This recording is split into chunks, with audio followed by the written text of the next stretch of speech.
Zeke Vanderhoek, principal of the Equity Project Charter School.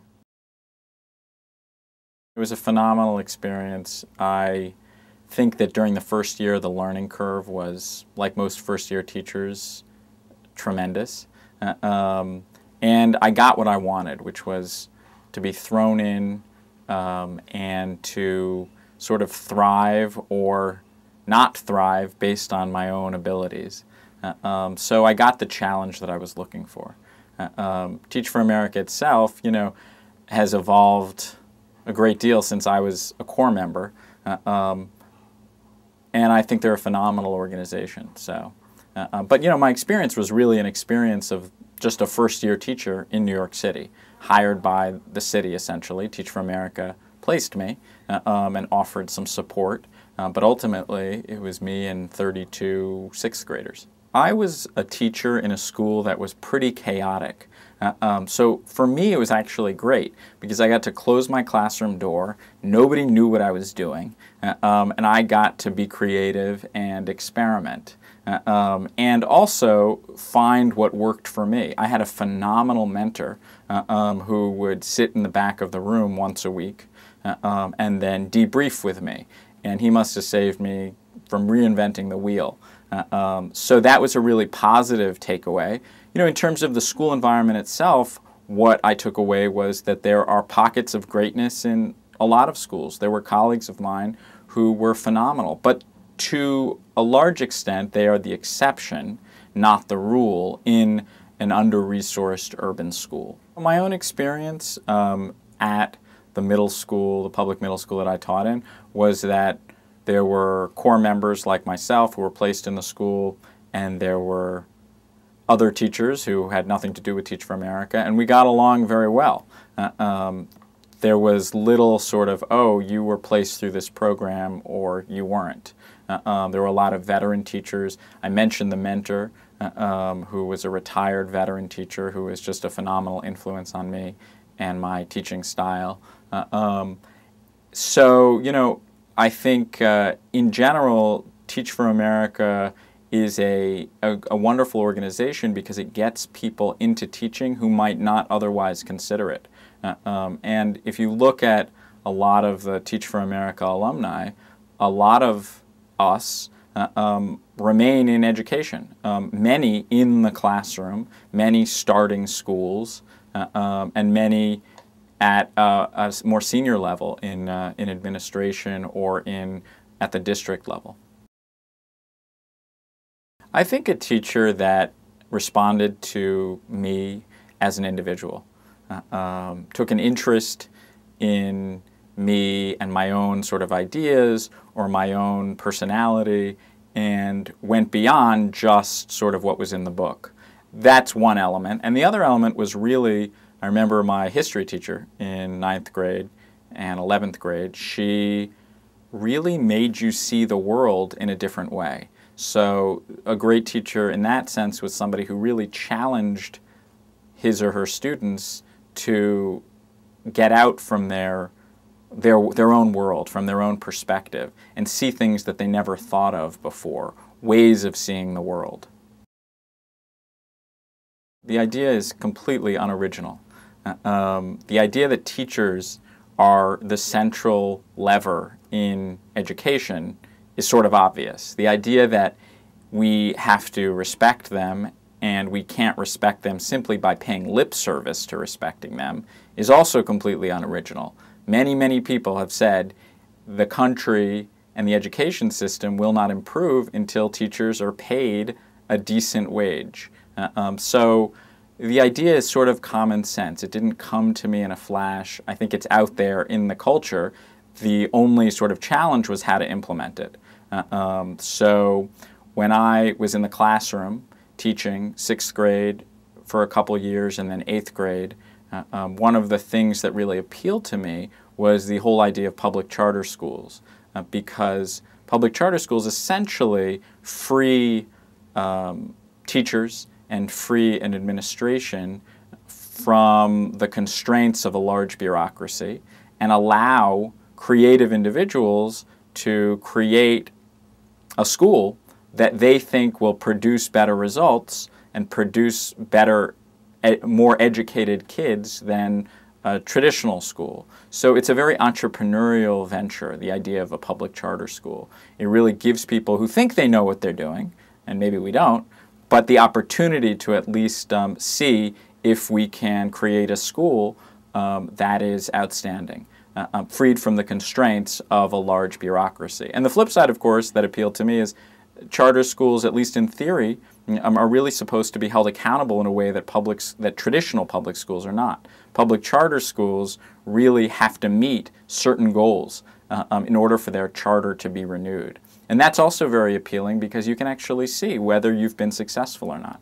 In New York State, if you're writing a charter, you typically get a document from the state that says, here are the goals that you have to put in your charter. There's not much choice. The goals center a lot around attendance, standardized test results, parent, teacher, student satisfaction. And I think all those are important. Though I will say this, I think the emphasis on standardized tests represents a relatively low bar. If kids are not passing the New York State English Language Arts exam, then certainly the school is doing something wrong. However, if they are passing that exam, I don't necessarily think that means the school is a great school. There are a lot of other factors that go into whether the students are learning and whether the school is excellent. Just to give one example, standardized exams have a very difficult time assessing whether a student can write, which in my view is one of the most important, if not the most important skill that emerges after 12 years of schooling. You much more easily can measure that through something like a writing portfolio, where you get a sample of a kid's writing every 2 weeks in different disciplines and sort of see over the course of the year what was the student writing in September and what was the student writing in June, and assessing that for content, for form, for grammar. All of that, to me, is a much more robust measure of whether the school is being successful and the students are being successful than a standardized test, which are important in my view, but represent a relatively low bar. One of the things that we're trying to do is really have the teachers get a lot out of the school environment as well. Obviously, that's a focus of the school. The idea that a school is not just for students, it's also a place where adults work. And I think if you have a school that buys into the mythology that teachers are sort of sacrificial lambs who should do everything in service of the children and should negate themselves, ultimately you hurt the kids. And ultimately you hurt the school environment. So we're trying to create a school environment where teachers themselves are viewed as learners, and their own growth as learners and as people is developed. One of the ways we do this is we have an annual Summer Development Institute for 6 weeks where there are no kids. Teachers spend that time reflecting on their own practice. Another example is that every 5 years or so, the teachers are required to leave the school for a year and take a sabbatical, a mandatory sabbatical. What do they do during that year? There's no requirement. They don't even have to connect it. In fact, we don't want them to connect it to what they're doing in the classroom and how it's going to make them a better teacher. We want them to go skiing for a year if that's what they want, to go get an art history master's if that's what they've always wanted to do, get a job, another job. So really we're valuing their own growth as people, and they're allowed to have interests outside of teaching. I'm not a historian, but I know that a lot of the devaluation of the teaching profession has to do with the fact that, you know, not so long ago it was really a profession that was only open to women, for example. And so culturally, the status of the profession was not what it should be. As the workforce opened up to women, I think what happened is teaching became, instead of something that very talented women who couldn't get other jobs because of the constraints in the culture got, now it was open to anybody, and it didn't pay very well, and that talent to a certain extent drained from the profession, potentially. This is just a theory. I really have no idea. And what you're left with is pockets of greatness. So you have great teachers throughout the country, phenomenal teachers, but ultimately they're the exception, not the rule. And that's because we don't culturally value teachers. People make the mistake of thinking that the salary that we're offering is somehow designed to make a mediocre teacher better. Completely wrong. If you pay somebody more, it's not going to make them a better teacher. That's completely missing the point of the project. The point of the project is to change the perception of who should become a teacher. It's to change the sort of lip service mode of, oh, teachers, we really value you, to something concrete. In this culture, money is a signifier of value. And so ultimately the goal is to attract more talent into the profession. Right now, we draw from the bottom third of college graduates to make up our teaching force. And that's unfortunate. The goal should be to draw from the top third of college graduates to make up our teaching force.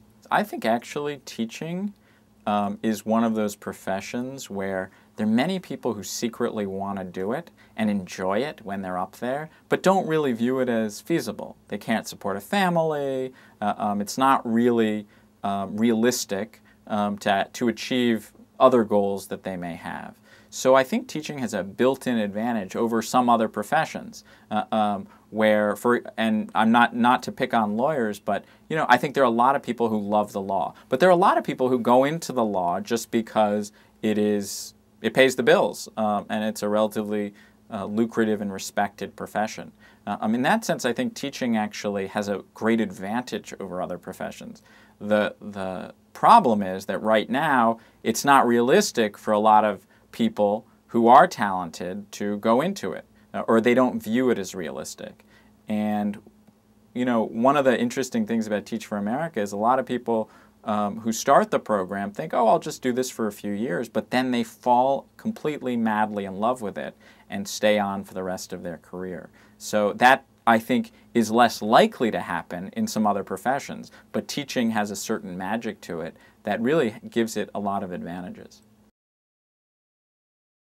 We hired who we think are 8th grade teachers. We'll find out, but they have a very extensive track record for the most part.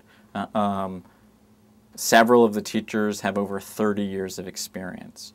The teacher, the youngest teacher we hired still has 7 years of experience in the classroom. So one thing is we're not hiring sort of first-year teachers because, not that first-year teachers can't be great, but the learning curve is tremendous in that first year. So we're hiring veteran teachers. We're hiring teachers who, we actually visited their classrooms. Everybody who made the final round, we went and saw them. And so we're hiring teachers who, in their classroom, developed a certain relationship that was apparent to an outsider with their students. Teachers who are thoughtful practitioners who are reflective about what they do in the classroom, who can talk about what they do in the classroom in a reflective way, in a critical way. They really think about all of the decisions that they make. We're talking about teachers who showed that they could really engage students, capture that enthusiasm, which is particularly important, I think, for middle school kids. And also teachers who are adept at creating structures for kids. Middle school kids, again, in particular, need structure. And they need a teacher who can manage a classroom through routines, through a variety of modalities. But those were some of the things that we looked for. Plus, of course, we were looking for teachers who were passionate about their subject and who could bring that passion and that extensive knowledge to their students. I actually don't think so. I would make the case that one of the things about the school that's very important is we do this on the public dollar. We are a public charter school in New York City. We actually get less money than a traditional public school in New York City. And yet, we are able to pay teachers $125,000 a year plus a potential bonus based on school-wide performance without fundraising for that salary. The only thing we fundraise for is our facility, and that's because we don't get a free public facility like every other school gets. But every other cost is absorbed or is paid for by our public dollars that we receive. We have simply reallocated those dollars and said, you know what, really we need to be investing in the most important part of the educational experience for students, and that's their teachers. We need to invest in what we call teacher equity, hence the name, the Equity Project. And yes, we are going to sacrifice some other things to do so. We're not going to have tiny classes. We have 30 kids in a class. That's not higher than I experienced as a teacher. In fact, it's a little bit lower, but it's certainly not small. We are going to do without a lot of the other personnel in the building that typically would be in a school. So we're going to do a lot of things to make sacrifices in order to be able to invest in what we think is more cost effective in the long run, which is investing in the teachers. It varies from state to state. So I only really know how to start a charter school in New York, and that's essentially there are 3 authorizing agencies in New York: the New York City Department of Education, SUNY, which is the State University of New York, and the Board of Regents. You decide who you want to apply to, and then you go through their application process. You need a board because charter schools are public schools that are nonprofits. They're set up as nonprofits. And you go through the process. When we did it, first we had to write a concept paper. We applied through the New York City Department of Education. They narrowed down all the concept papers they received. Then we went in for an interview. Then we wrote a more extensive application. So there are various stages along the way, and ultimately it's a pretty long process. I think it took us close to a year from when we started the process, or at least when I started writing the charter, to when we actually got approved. And a charter is essentially a contract. It's a 5-year contract. So we have a 5-year contract with New York State that says, hey, we are a public school, we receive public money just like the public school down the street.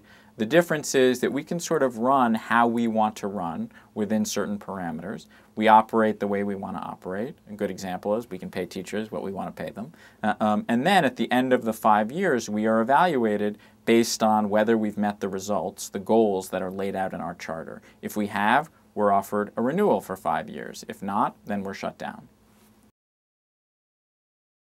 It depends on the public system. New York City happens to have schools that aren't charter schools, but are autonomy schools or empowered schools. So the flexibility may or may not be quite as high as what a charter school administrator and staff can make. But there certainly are, schools certainly are much more flexible and principals are much more empowered now in New York City public schools than they were, say, 10 years ago. So again, degrees of flexibility vary, but I think a lot of the things that might at one time have not been the purview of a school, a principal, now are.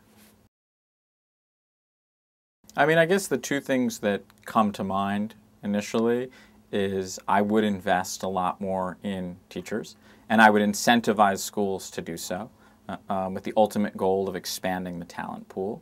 And the second, and obviously I'm biased because I'm running a charter school, is I think charter schools are phenomenal vehicles for innovation, and right now there is sort of inequity in funding for charter schools. Charter schools, which are public schools, get less money than traditional public schools. In particular, they don't get facilities, which is a huge barrier to growth. So those are the 2 things that I would do to, you know, if somebody somehow put a crown on my head and said, you can go do whatever you want in education.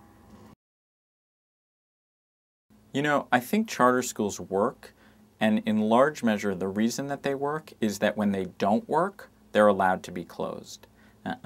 So I think one of the great things about the charter school model is there is a mechanism for evaluating schools. The schools that are great continue. The schools that are not should be shut down. It's very hard to do that in the traditional public system. There's no real mechanism for shutting down a traditional public school in a way that makes a lot of sense. Sure, there are sort of restructurings of schools, but that's very different than shutting it down. So I think one of the reasons charter schools work is not that they're all successful, but that there's a mechanism for evaluating whether the school is successful. There are phenomenal charter schools out there. There are a lot of charter management organizations that have had great results. KIPP, Achievement First, Uncommon Schools are three that come to mind. There are a lot of mom and pop charter schools out there that have been very, very successful. I don't know because I don't really believe anything I read until I walk into a school. So I'm not the best person to say, oh, this is the best charter school or this is the best charter school management organization. But clearly there are a lot of charter schools that are doing things that are right. I think standardized tests have their place. I am sort of a moderate on this point. I think that one of the good things that they do is they can really help pinpoint when a school is really not being successful. A standardized test that tests basic reading where half the kids in the school fail, that's a huge problem, and it exposes that problem. And I think that's a very important part of a standardized test. The flip side is a standardized test is not why we go to school. And it's limited in its uses. Schools are places that should be about much more than bubbling in answers to a series of questions. And I think any great school that you walk into doesn't have the feel of a standardized test exam factory. And we all know what that feels like, the feel of a great classroom, the feel of excitement in the classroom. So, on the issue of standardized tests, again, I think that they can expose problems better than they can sort of show greatness. I think one of the challenges is that we need to find other mechanisms for schools to show their success. Standardized tests is the dominant mechanism right now. I don't think that's going to go away until we sort of as a culture embrace other means. The writing portfolio is a good example. Every subject has its own sort of other ways of demonstrating success. If you're in music, can you play a musical instrument? Can you perform in a concert? Can you sing? Can you sight read? So every discipline has its own ways of demonstrating mastery. And I think the challenge is not to say, oh, we should get rid of all standardized tests, but really to complement standardized tests with other more creative and more meaningful ways to assess whether students are learning. Well, I don't view the role of principal as purely administrative. I also view it as the role of permanent substitute, so I actually get to teach in all classrooms. And I don't think I'd be happy if it was simply an administrative role. My hope is to be in classrooms a lot, helping teachers, providing feedback, teaching myself. So I'm not that daunted by the fact that, oh, now I'm going into administrative role, because I don't really view it completely in that way. We've been very careful about planning a teacher's day so that it's not overwhelming, so that it's actually more sustainable than what I experienced when I was teaching 6th grade and teaching 4 subjects and doing an after-school activity, etc. So we've done a few things. One, every teacher at the school only teaches 1 subject to 1 grade. So they really only have to prepare one thing. If I'm the 5th grade math teacher, I teach 5th grade math to 4 different groups of kids, but I only have to prepare that 1 subject. In terms of taking on an outside role, every teacher takes on one and only one role that would normally be filled by an administrator. An example is 1 teacher on each grade level would be the director of assessment. Another example, 1 teacher on each grade level would be the director of parent involvement and attendance. And so one of the ideas behind this is not only that, of course, we're eliminating a bunch of administrators who cost money, but also that it makes more sense for kids, especially kids who are struggling, to have fewer points of contact. If a kid is struggling and there's a parent coordinator, there is an assistant principal, there's a dean, there's the principal, there's a social worker, there's a guidance counselor, there are all the students' teachers, it's very hard to solve that problem. Whereas if you sort of limit it to maybe the students, teachers, a social worker, and the principal, there's more effective communication in general, and there are more pieces that are fit together as opposed to everybody having a tiny little piece, which makes it very challenging to solve whatever the issue is.